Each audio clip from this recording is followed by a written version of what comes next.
Welcome back, everybody, to another episode of Bullish or Bearish. My name is Tony Chu, and I'm from Success Options Group. And I'm here with my sister Angela, and we're bringing you another great episode where we're going to talk about some of the hot topics in the financial area. And we got another great episode for you this week. So this week, it's actually something I find very interesting. We're actually going to talk about the Ethereum merge. And really what that boils down to is the pros and cons, both sides of the story versus, whether or not the merge is a good thing, which is, like saying proof of stake is a good thing, or whether saying like staying the old way, proof of work is better.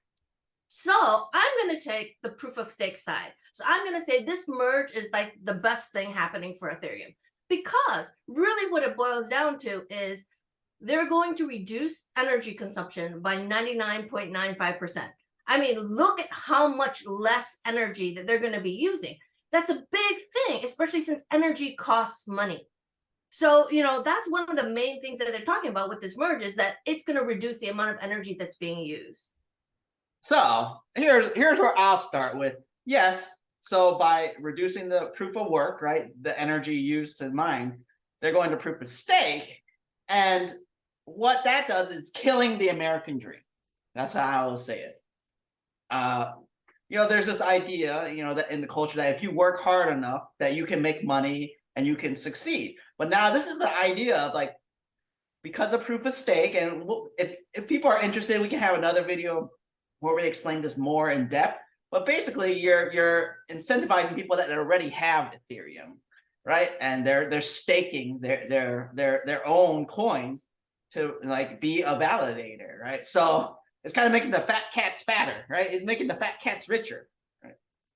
Okay, so you do have a point there, but the thing is that we have to admit that the amount of energy being used for proof of work for like actually creating like the coins is so much that it's not sustainable. This move over to proof of stake actually allows for more sustainability, and it allows for scaling so that you can actually have more people join, more people come into the whole work, more people join the community. And that way you have even more possibilities that are out there for it. Well, so this gets at the idea. I mean, so people have created technologies to like compress the data and the transactions into so basically they're making it not so much like the individual transactions. They're like bundling a whole bunch of transactions into one, which is like the L2 kind of concept. But let's go back to proof of work, right? So, everybody says like, well, now, you're not burning all this energy, but even with gold, with all these precious metals, there's some sort of inherent value provided them because there's work required to mine that asset, right? So that's kind of providing value to these coins because somebody needs to do work. They need to have these mining machines, and I go back, is like right now the system is kind of decentralized in the sense that all these mining rigs are everywhere, right? And anybody can kind of do it. But now, proof of stake wise, you kind of have to have like some bare amount of Ethereum already in your pockets in a sense. And without that, I mean, you can't even participate, right? Yes, but the thing is it's still a lower barrier to entry. It's easier to get the small amount of number of coins that you need as a stake than it is to buy all the expensive equipment that you need for like actually doing a mining, like if you actually wanted to do mining, the computers, the software, like all of that stuff has to be really high end and cutting edge, which means it's very, very expensive. So there's a really high barrier of entry if you're doing proof of work because it just costs that much money to even get started. Whereas if you just want to get started with proof of stake, you just only have to have a certain amount of coins. I think they were saying like 30 or 32, which is a lot cheaper than like buying an entire like whole setup for actually mining.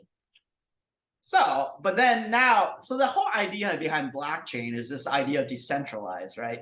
And the cryptocurrencies, we're going back to the same old system, and to some degree people say it's a broken kind of system where like the banks just hold all of these assets, right? And you kind of just trust that like people that have so even with staking, the more that you have, the more you can stake, right? And then now these big, the bigger validators will come into play where they have a lot more Ethereum, so they're able to stake a lot more and they get more rewards from this whole process, right? So it's like kind of no different than our current fiat currency system, where like the banks just own it because they have all the money.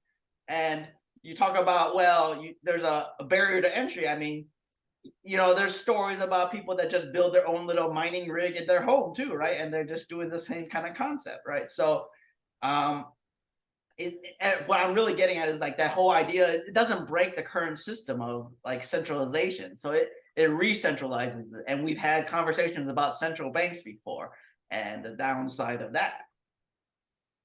Okay, but we also still have to admit that moving over to, a proof of stake thing also allows for, more faster transaction speeds, because they're not actually breaking through, like trying to do all those complex computer programs. So that way you can actually have transactions happen faster, and there are more opportunities. I mean, one of the main reasons why everything is centralized for the banks is that it also allows for more opportunities, because then you can actually like have different kinds of transactions. You're not actually having to talk to like a million different little people. You can actually go to one place. It's kind of like going grocery shopping, one stop kind of thing.